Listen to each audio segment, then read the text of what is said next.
Good morning!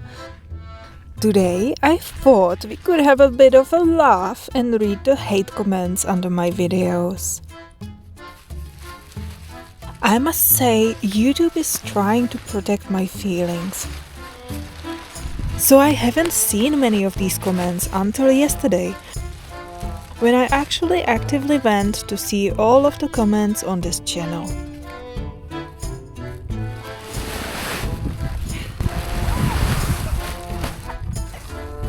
So yesterday I received a lot of hate.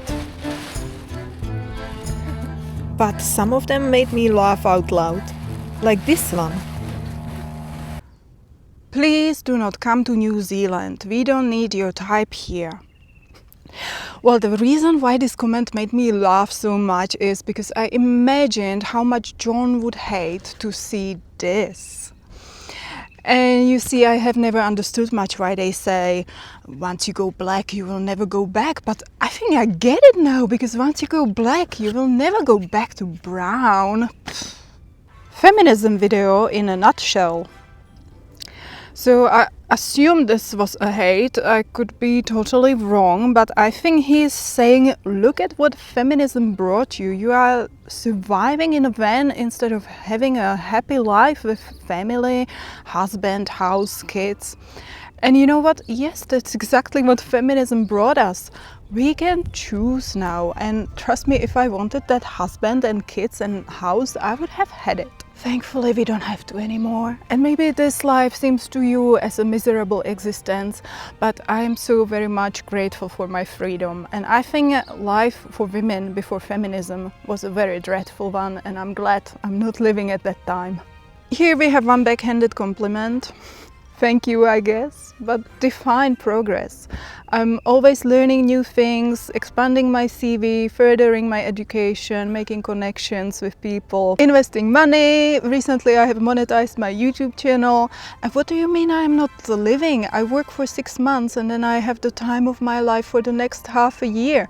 Last year I went twice to Bali, twice to Sydney. I have volunteered for over 2 months, spent a glorious summer with the dolphins. Who else can afford to have so much time off? You are a good-looking girl, so find a guy with some money. Just become a gold digger. I think that's what guys often think, that if they had the female body, that's exactly what they would be doing. But they seem to be forgetting that they would no longer be driven by the testosterone. And what might seem as a good idea when you are in the male body doesn't seem like a good idea to us anymore. And it's funny how so many guys say that all females are gold diggers, but if they meet one that is not, they are very quick to suggest she should become one. You're not very bright. Chicks have zero logic. Well, I may not be the sharpest knife in the drawer. If I was, I would be on a very fancy yacht touring around the world, but even I know the difference between you're and you are, and English is my third language. But I can't even be mad at Steve because the way he spelled chicks is just so adorable. It's so cute, I love it. There seem to be two camps of people. Ones that are claiming that van lifers are always sharing only the good parts of van life. Are you that naive to believe that? Well, I think I share everything. I'm pretty transparent, and even when times are not as good, right now it's winter, I work full time, it's cold. It's not as much fun as it used to be in summer and as it is going to be next summer. But of course people are again dissatisfied because now I'm apparently whining about my own life choices and I'm complaining. Why do vehicle dwellers always complain? So I don't know, are we only sharing the glamorous parts or are we always complaining? I'm really confused now. I hope we all can understand that every life has its ups and downs, and even when you share about your downs, it doesn't mean you are complaining.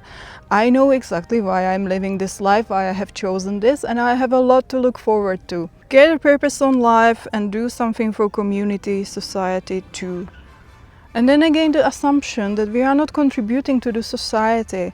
Last summer I have volunteered at the Dolphin Center 5 days a week for over 2 months, but I'm not contributing. Oh, and here we have the law-abiding citizen that I have mentioned in the previous video. If you are on a working holiday, sorry mate, I hate to disappoint, I'm not going anywhere. Go and pay for a hostel or stay in a legal campground. Okay, and can you please suggest a campground in a major city where they do not charge an arm and leg for a night for a single traveler like me? I'm not opposed to paying a reasonable amount, but over $50 a night for just me, that's not reasonable at all. Here we have a week on a tent site in Perth. Are you crazy? And even if I wanted to fork out $400 a week just to park on a patch of grass, most of caravan parks let you stay only for 2 to 4 weeks. Can you please suggest what do I do then? Of course you are tired. It takes 5 to 10 years for the COVID shots to kill you. It won't be long now, hang in there. How can you tell whether I had the shot or not? I mean, at first it was supposed to be 2 years, now it's 5 to 10, and in 10 years they will be saying, oh wait, in 20 years.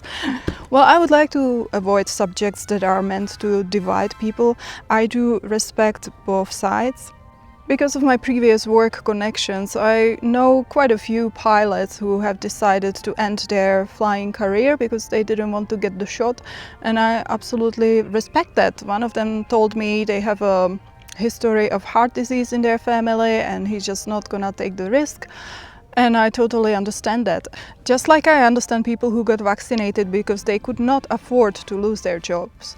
And we also have to acknowledge that there is a lot of information out there right now, and it's really hard to ascertain which information is correct.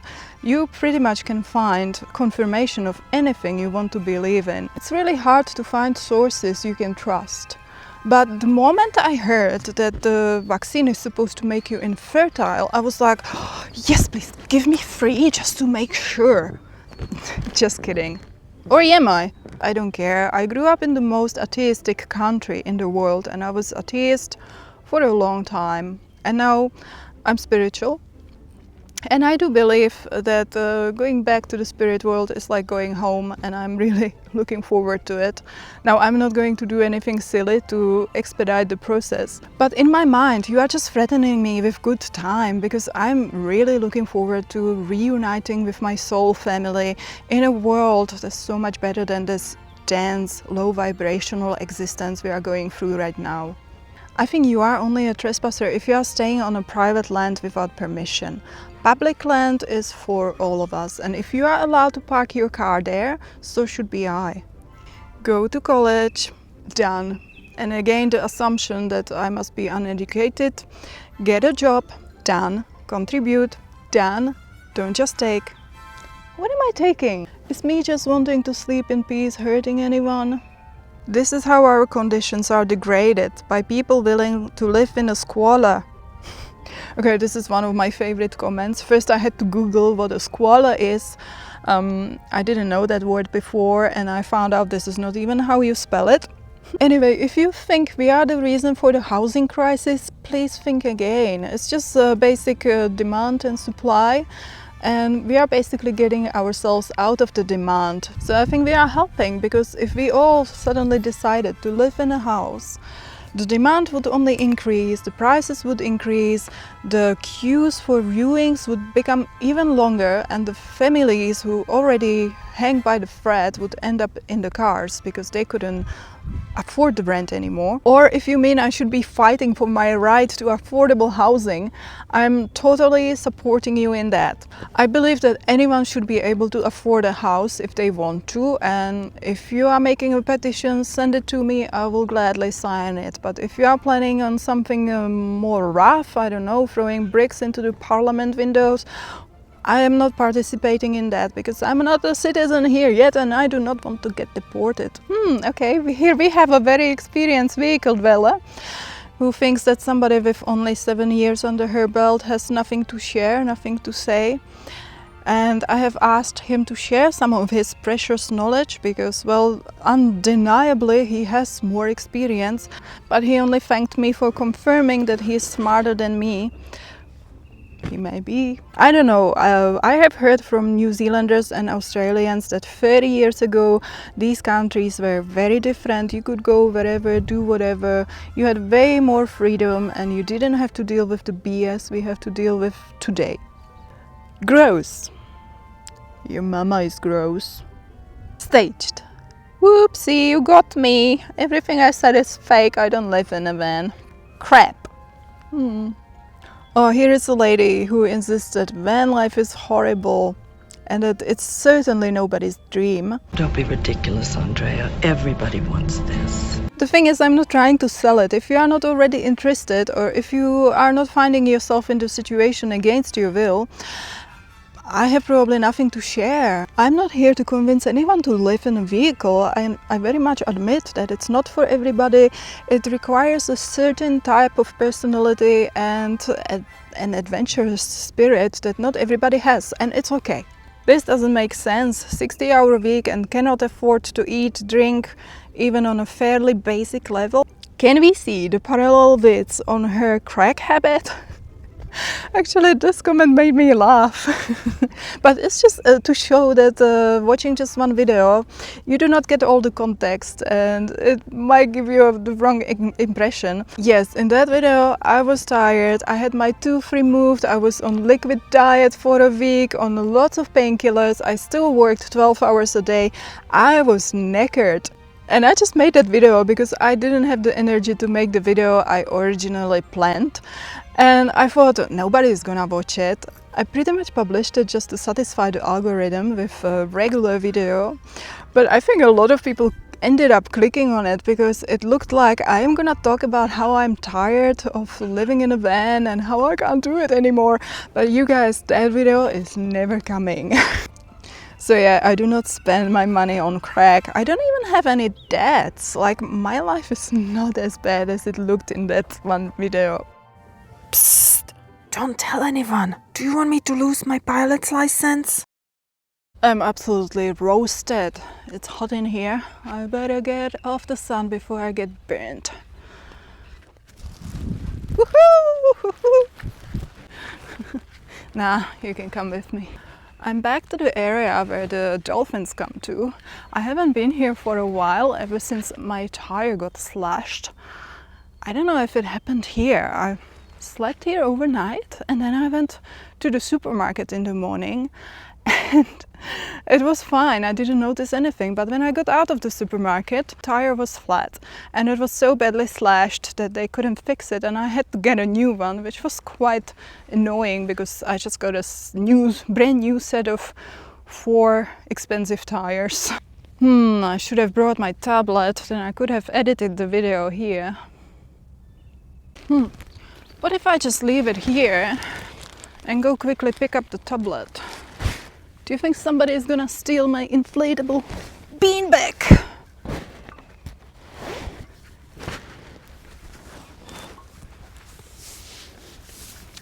Let's see how it goes.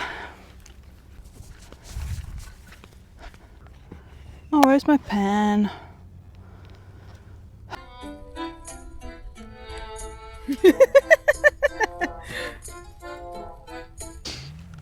Okay, unfortunately I have to go to Anaconda because the other day I was washing my mattress protector and my sheet and the sheet is missing. I have no idea where the hell it is. I think I might have forgotten it on the on the mirror, outside mirror, and now it's gone, so I had to go and buy a new one.